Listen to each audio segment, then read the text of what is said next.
তো hello everyone, কেমন আছো সবাই? আশা করি সবাই ভালো আছো। তো আমিও ভালো আছি। তো দেখো, আজকে বড় মার কাছে চলে গেছিলাম নৈহাটি। তো নৈহাটি বড় মার কাছে গিয়ে যে গঙ্গায় স্নান টান করে তারপরে বড় মার নামটা লিখলাম, তোমার দাদাভাই আর আমি। তো এখানে আমাকে লিখে দিচ্ছে, মানে করছিল, তখন ভিডিওটা করা হয়েছিল না। তো এই যে তোমার দাদাভাইকে করলো, তোমার দাদাভাইয়ের নাম লিখে এখানে ডালামালা নিয়ে লাইন দিতে চলে গেছিলাম। তো আজকে মানে এত ভিড় হয়েছিল, প্রচণ্ড ভিড় হয়েছিল। আর আমার একটা স্বপ্ন পূরণ হয়েছে আর কি বলতে পারো তোমরা। জীবনে প্রথমবার গেলাম বড় মার কাছে।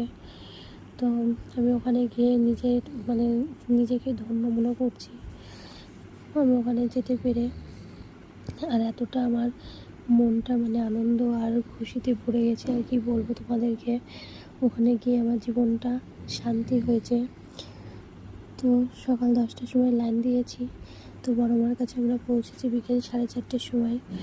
তো এত রোদ হয়েছিল কিন্তু আমাদের একটু কষ্ট হয়নি। আমরা দুজনে লাইনে ছিলাম আর আমার মাম্মাম ছিল আমার দেওরের কাছে। তো ওর কাছেই ছিল আমার মাম্মাম। মাঝে মধ্যে আমি যাচ্ছি খাওয়াতে, তো খাইতে দিয়ে আবার আমি লাইনে দাঁড়াচ্ছিলাম। তো প্রচুর ভিড় হয়েছিল আজকে। তো এত ভিড়ের মধ্যে তাও আমরা বড় মাকে দেখতে পেয়েছি, বড় মার কাছে যেতে পেরেছি, এটাই অনেক।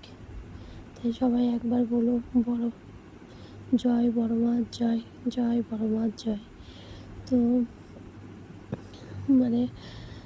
তোমাদেরকে কি বলবো, আমি কিছু বলতে পারছি না। আমি আমার জীবনে একটা বড় স্বপ্ন পূরণ করলাম আজকে। তো এখানে লাইনে দাঁড়িয়ে পুরো দেখো প্রচুর লাইন হয়েছে, তোমাদের সাথে একটু একটু করে শেয়ার করছি আমি। তো যে তোমার দাদাভাই সামনে যাচ্ছিলো হেঁটে, আমরা লাইন খুঁজে পাচ্ছিলাম না আর কি, কোথায় শেষ হয়েছে আর কোথায় শুরু হয়েছে বোঝা যাচ্ছিল না। তো ওখানে হেঁটে হেঁটে যাচ্ছিলাম। তো গিয়ে তারপরে লাস্টে আমরা লাইন পেয়ে তারপর ওখানে দাঁড়ানো হয় আর কি। তো এই যে লাইন দাঁড়িয়ে এখন শেষ পর্যায়ে, এখন আমরা ভিতরে ঢুকবো। তো সামনে সবাই আছে, তারপরে আমরা এই যে ভিতরে ঢুকে পড়বো।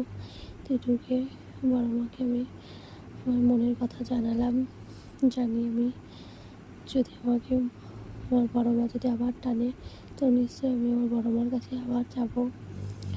তো চাই বড় মা সবার ভালো করো, সবাইকে ভালো রেখো, এইটুকুনাই বলবো।